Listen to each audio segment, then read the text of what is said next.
जिंकायचं असेल तर हे एकच लक्षात ठेवा. लोक म्हणतात तो नशीबवान आहे म्हणून जिंकला, पण सत्य असं आहे की जिंकणारे कधी नशिबावर थांबत नाहीत. ते काहीतरी वेगळं करतात जे बाकीचे करत नाहीत. जिंकणं म्हणजे फक्त स्पर्धा जिंकणं नाही, जिंकणं म्हणजे स्वतःला हरवू न देणं. जेव्हा सगळे सोडून देतात तेव्हा जिंकणारा अजून एक प्रयत्न करतो. तो पडतो पण तिथेच बसून राहत नाही. लोक त्याच्यावर हसतात पण तो त्यांना उत्तर देत नाहीत. तो आपल्या मेहनतीनं उत्तर देतो. जिंकणारा माणूस परफेक्ट नसतो. तो फक्त हिंमत हारत नाही. त्याला भीती वाटते पण तो भीतीवर चालतो.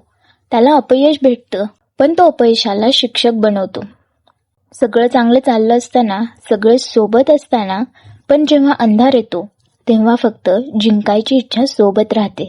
जो माणूस त्या अंधारातही स्वतःवर विश्वास ठेवतो तोच शेवटी उजेड पाहतो. दररोज जिंकणं गरजेचं नाही, पण दररोज हार मानू नका. लोक काय म्हणतील यापेक्षा स्वतःला काय वाटेल हे महत्त्वाचं असतं. एक दिवस असा येईल ज्या दिवशी लोक विचारतील तू एवढं कसे जिंकलास, आणि तेव्हा तुझं उत्तर असेल मी हार मानली नाही. जिंकायचं असेल तर स्वतःशी प्रामाणिक राहा, शांत राहा, धीर ठेवा आणि चालत राहा. कारण जिंकणं हे शेवटचं नाही, ते रोज केलेलं प्रयत्न आहे. जर ही कथा तुमच्या मनाला भिडली असेल तर लाईक करा, शेअर करा आणि अशाच कथा ऐकण्यासाठी फॉलो करा.